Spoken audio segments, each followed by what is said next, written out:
अक्षय इस वक्त बीजेपी दफ्तर के बाहर मौजूद हैं। अक्षय, क्या कुछ फिलहाल अपडेट, कौन कौन इस वक्त बीजेपी दफ्तर में मौजूद है और राघव चड्ढा के साथ में कौन कौन पहुंचा हुआ है? देखिए, राघव चड्ढा ने कुछ देर पहले कॉन्स्टिट्यूशन क्लब में प्रेस कॉन्फ्रेंस की और आम आदमी पार्टी पर बड़े गंभीर आरोप लगाए और उसके बाद अनिल बलूनी के साथ राघव चड्ढा, संदीप पाठक और अशोक मित्तल बीजेपी ऑफिस पहुंचे हैं। नितिन नवीन से उनकी मुलाकात हो रही है और साफ तौर पर है कि हलचल अचानक बढ़ गई है। राजनीतिक रूप से जो सक्रियता है वो बढ़ गई है। आम आदमी पार्टी के कहे जा रहे हैं कि 7 सांसद, लगभग 2/3 जो कि राघव चड्ढा ने कहा कि सांसद छोड़ करके आम आदमी पार्टी को बीजेपी में शामिल होने जा रहे हैं, यानी कि उनका विलय हो रहा है और अनिल बलूनी की इसमें भूमिका बहुत महत्वपूर्ण बताई जा रही है। हमारे पीछे जो बीजेपी का ये मुख्यालय है उसके अंदर मैं मौजूद हूँ और कहा जा रहा है कि नितिन नवीन के जो ऑफिस में सभी नेताओं से मुलाकात हो रही है, जिसमें कि राघव चड्ढा पहुँचे हैं, अशोक मित्तल पहुँचे हैं और संदीप पाठक जो आम आदमी पार्टी के संगठन मंत्री हैं वो यहाँ पर पहुँचे हैं। ये कहा जा रहा है कि कुछ देर बाद बीजेपी में शामिल होने का जो औपचारिक ऐलान है वो भी किया जाएगा। प्रेस कॉन्फ्रेंस हो सकती है, हालांकि अभी समय नहीं आया है कि ये कब इन लोगों की ज्वाइनिंग होगी, लेकिन ये माना जा रहा है कि सब कुछ अब तय कर लिया गया है और अंतिम मुहर लगाने के लिए यहाँ पर नितिन नवीन से धीरेन्द्र मुलाकात हो रही है। बीजेपी के राष्ट्रीय अध्यक्ष हैं और जिस तरफ से एक तरफ से कहा जाए तो आम आदमी पार्टी को बहुत बड़ा झटका लगा है। एक तरफ से राज्यसभा में जो उनकी भूमिका एक प्रमुख हुआ करती थी, मुझे लगता है कि वो भूमिका बहुत सीमित स्तर तक हो जाएगी और इसी बात को संजय सिंह जो कि राज्यसभा सांसद है आम आदमी पार्टी के, उन्होंने कहा है कि साजिश की गई है आम आदमी पार्टी के साथ बीजेपी द्वारा और इस तरह से सांसदों को तोड़ा गया है। लेकिन साफ तौर पर है कि राजनीति में ऐसे जो मसले होते हैं, बहुत दिनों से ऐसे चीज़ें पक रही होंगी। स्वाति मालिवाल का आपने मामला देखा, वो किस तरह से मुखर बीजेपी आम आदमी पार्टी के खिलाफ हुआ करती थी और उसके बाद आम आदमी पार्टी ने दिल्ली की सत्ता खोई, उसके बाद भी मुखर हैं। राघव चड्ढा ने अपनी बातें जिस तरह से रखी थी, खास करके जब उनको उपसभा राज्यसभा में नेता जो उपसभा का बनाया गया था उसको हटाया गया और अशोक मित्तल को बनाया गया। अब साफ तौर पर है कि अशोक मित्तल भी बीजेपी में शामिल हो रहे हैं। कहा जा सकता है कि कहानी में बड़ा ट्विस्ट है और आम आदमी पार्टी को बहुत बड़ा झटका लगा है। बीजेपी कहीं ना कहीं अपने आप को विन विन पोजीशन पर पा रही है कि उसके 7 सांसदों की संख्या अब बढ़ने जा रही है, जिसमें कि हरभजन सिंह का नाम है, राजेंद्र गुप्ता का नाम है। कहा जा रहा है कि वो भी जल्द ही बीजेपी में शामिल हो जाएंगे। तो कहा जा सकता है कि आम आदमी पार्टी को बड़ा झटका, बीजेपी को बड़ी एक तरफ से राज्यसभा में बढ़त कहीं ना कहीं मिलती हुई दिख रही है और आने वाले समय में जब सदन की कार्रवाई होगी तो बीजेपी की जो सदन में संख्या है वो तो निश्चित रूप से बढ़ेगी और साथ ही साथ जो एक शक्ति मिलती है वो भी कहीं ना कहीं मिलती हुई दिखाई देगी। धीरेन्द्र, प्रेम सर लगातार हमारे साथ जुड़े हुए हैं। प्रेम सर, आज का जो दृश्य है देखकर एक लाइन याद आती है कि कुछ तो मजबूरियां रही होंगी, यूं ही कोई बेवफा नहीं हो जाता है। कुछ तो मजबूरियां रही होंगी इन सभी सांसदों की, ऐसे ही तो इन्होंने पार्टी नहीं छोड़ दी। 2 बातें हैं, आपकी ही बात से उठाते हैं। मजबूरियां रही होंगी, पार्टी से शिकायत भी रही होगी।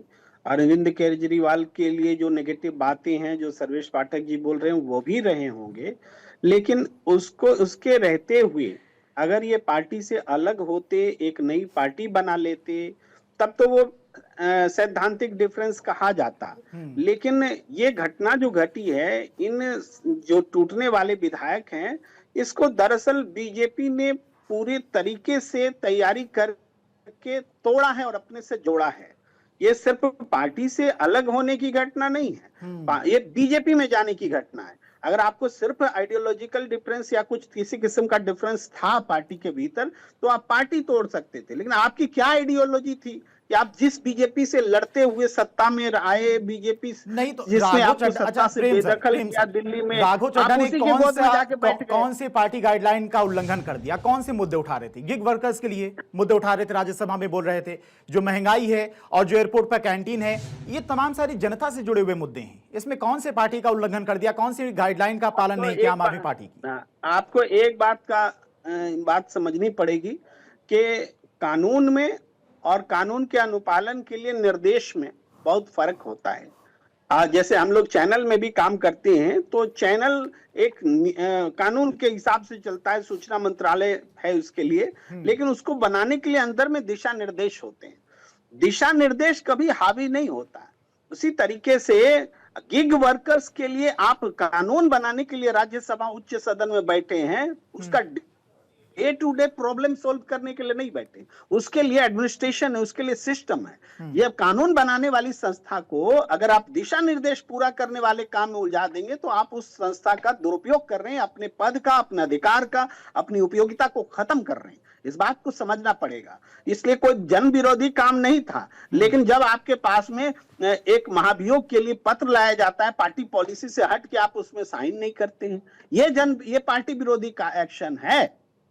और पार्टी विरोधी एक्शन होगा तो उस पर एक्शन होगा। सर्वेश सर जी,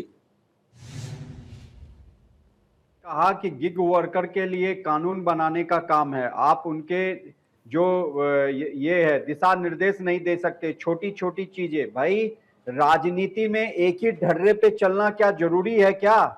इतने बड़े बड़े नेता तो वही करते आ रहे हैं। अगर कोई एक अलग तरीके से उस गिग वर्कर की या वो जो डिलीवरी बॉय है उसकी अलग परेशानी थी, उसको अगर वो सामने रख रहा था तो ये पार्टी विरोधी कैसे हो गया, मुझे समझ में नहीं आता है।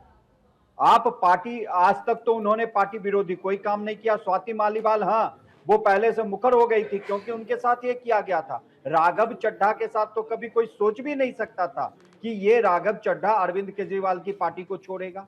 भाई जो फाउंडिंग मेंबर है, जिसने अरविंद केजरीवाल के साथ रात हो दिन हो, चाहे स्वाति मालीवाल हो, राघव चड्ढा हो, दिन रात बीजेपी को कोसते गया था, वो उसको आप जब उस तरीके पे ला दोगे, क्योंकि उसका कद बढ़ रहा था, वो हर तरफ मीडिया में छाया हुआ था, राज्यसभा में उन छोटे छोटे वर्कर का प्रश्न पूछ के, तो आप इसके कारण, क्योंकि इसका इमेज बन रहा है, इसकी अलग पीआर हो रही है, इसके कारण आप पार्टी से निकाल दोगे। ये कहीं से पच नहीं रहा है प्रेम जी, क्योंकि अरविंद केजरीवाल मैंने पहले भी बोला कि जितनी भी क्षेत्रीय पार्टी है, उस क्षेत्रीय पार्टी में जो निर्माता होता है, यानी कि जो पार्टी को बनाता है, वो अपने आगे किसी और को आने ही नहीं देना चाहता। आप लिस्ट उठा के देख लो भारत के क्षेत्रीय पार्टियों का। ठीक है सर्वे सर, आते हैं अक्षय, फिलहाल क्या कुछ अपडेट, अभी फिलहाल पार्टी दफ्तर में कोई हलचल? और देखिए, अभी नितिन नवीन से ही मुलाकात हो रही है, उनके दफ्तर में ही सभी सांसद मौजूद हैं और साफ तौर पर है कि इसको लेकर के यही कही जा रही है कि कुछ देर बाद प्रेस कॉन्फ्रेंस हो सकती है, आज होगी या फिर कल होगी। औपचारिक रूप से कम बीजेपी में शामिल होंगे, लेकिन ये ज़रूर है कि जिस तरह से मामला सामने आ रहा है उसके अनुसार कहा जा सकता है कि आने वाले समय में आम आदमी पार्टी को निश्चित रूप से अब इसका भरपाई कैसे करेंगे, आम आदमी पार्टी क्या कुछ अनुशासनहीनता का आरोप लगा करके उस पर कार्रवाई कर सकती है, ये देखना जरूर दिलचस्प होगा। लेकिन अभी फिलहाल बीजेपी मुख्यालय 3 सांसद आम आदमी पार्टी के पहुंचे हुए हैं, जिसमें कि संदीप पाटिल जो संगठन मंत्री थे, और इसके अलावा राघव चड्ढा, और आप नजर बना के रखिएगा, कोई भी बड़ी अपडेट होगी आपके पास आएंगे। सर्वेश सर लगातार हमारे साथ जुड़े हुए थे, चूंकि खबर भी बड़ी है, आम आदमी पार्टी के लिए बड़ा झटका है, भारत 24 की भी इस खबर पर नजर बनी हुई है।